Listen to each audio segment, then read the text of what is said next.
comme si vous y étiez. Et c'est ça que j'ai voulu rendre. Bernard Mahou, né à Albi d'une lignée descendue de la Montagne Noire, a travaillé au ministère de l'Environnement, au Parc national régional du Haut-Languedoc et enfin à la protection des monuments et des sites remarquables de la Haute-Garonne. Il est donc aussi l'auteur d'une fresque historique pittoresque où il campe un midi disparu. Et au départ, avec cette malédiction des Trincavel, il voulait écrire la biographie romancée de l'héroïne régionale Adélaïs, la fille du comte de Toulouse, Raymond V.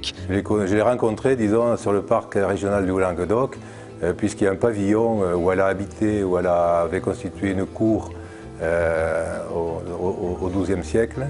Et ce pavillon, qui s'appelle toujours pavillon d'Adélaïde, est à Burlatz, à côté de Castres. Et donc, comme j'étais sur le parc régional du Haut-Languedoc, on avait la gestion de ce monument.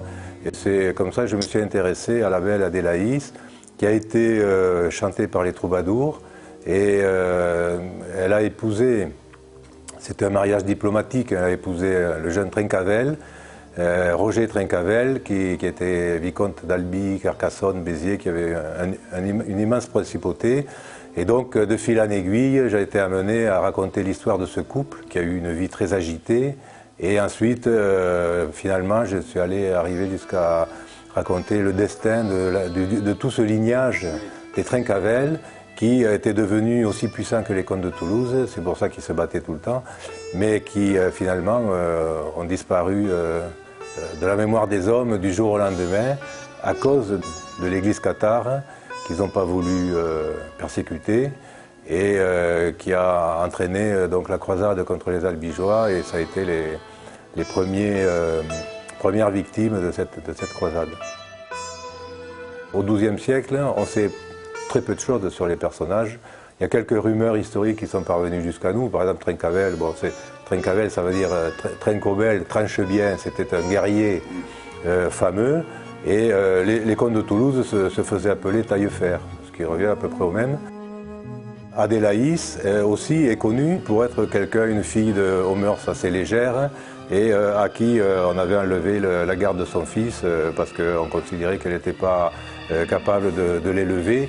Ce qui était, quand on regarde de près, certainement mensonger dans la mesure où Adélaïs était catholique romaine, disons, certainement pas très porté sur la religion, alors que dans son entourage, les barons de Trincavel étaient la plupart hérétiques, étaient cathares. Et donc, pour élever le fils dans le catharisme, ils ont pris ce prétexte que sa mère n'était pas capable de l'élever. Et ce fils, Raymond Roger, c'est lui qui va affronter la croisade contre les Albigeois. C'est le grand héros du Moyen-Âge dans le Midi, c'est Raymond Roger, voilà. C'est leur fils. Et alors c'est lui qui est connu, c'est lui qui a fait preuve d'un grand courage face à l'armée des croisés du Nord. C'est lui qui a refusé de persécuter les hérétiques, ses compagnons en fait, la plupart étaient hérétiques. C'est lui qui a refusé de chasser les Juifs, donc il protégeait les Juifs. C'est lui qui a refusé de persécuter les évadés sarrasins, les esclaves sarrasins qui pouvaient s'enfuir des fois vers Toulouse. Et il a fait preuve, on ne peut pas parler de respect des droits de l'homme, mais il a fait preuve d'un humanisme déjà à l'époque qui était certainement assez courant dans le Midi, mais qui était totalement étranger au Nord. Totalement étranger au Nord, qui était beaucoup plus guerrier, qui était beaucoup plus, en plus, beaucoup plus fanatisé par la religion.